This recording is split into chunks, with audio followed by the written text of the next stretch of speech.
Hola, bona tarda. Soc Maria Lluïsa Amorós, soc escriptora i aquests dies de confinament em dedico a llegir, em dedico a escriure. Enguany, per Sant Jordi no havia de treure cap novel·la, segurament a final d'any, però malgrat tot ja estic escrivint una altra perquè com que m'agrada i tinc temps, faig això. A més, com us deia, també la lectura és una companya important i demà, com que és Sant Jordi,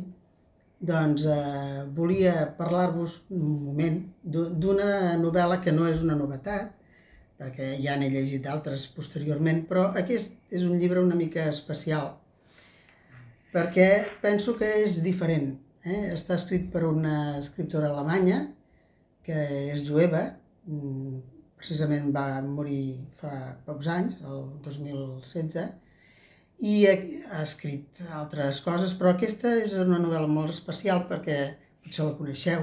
Es diu Tu no ets una mare com les altres.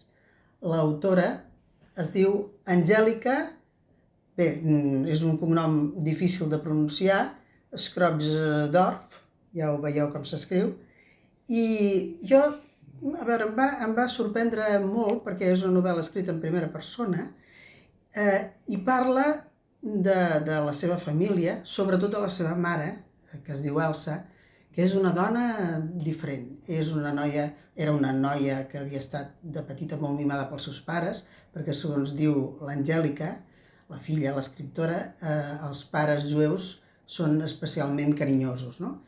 I com que eren de la burgesia jueva alemanya, i estava molt consentida, va viure uns anys 20 bojos, no?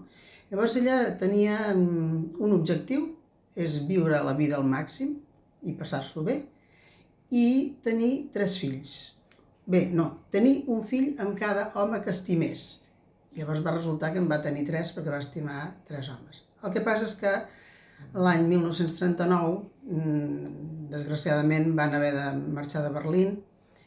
Ja tenia la primera filla, que és Angèlica, i se'n van haver d'anar a Sofia. Clar, la vida d'abans no la va poder viure, però ho intentava. Per això dic que era una dona diferent, especial.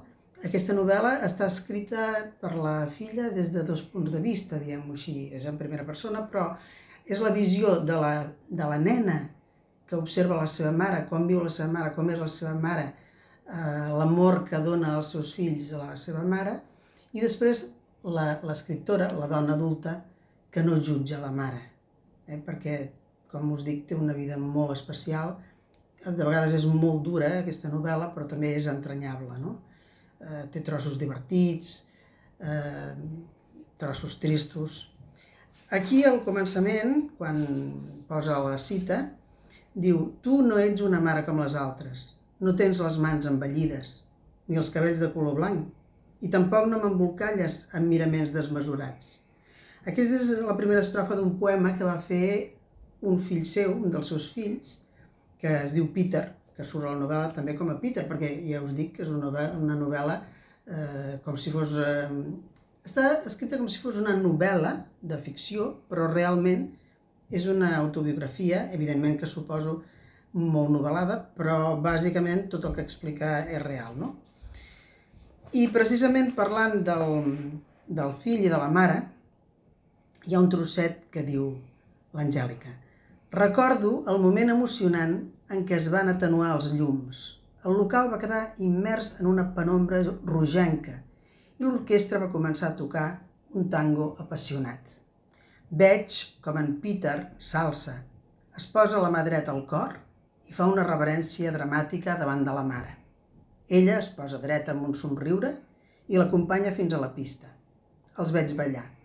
En Peter és alt, esvelt i porta colors foscos.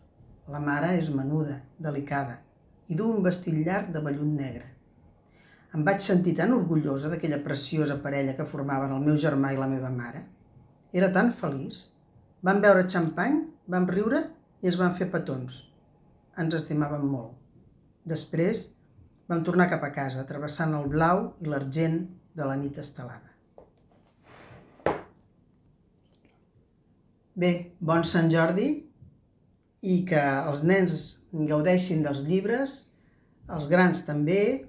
Pensem a comprar a les nostres llibreries de proximitat, que són unes llibreries que sempre tenen tots els llibres que a nosaltres ens ve de gust llegir i ens proporcionen la màgia de la lectura.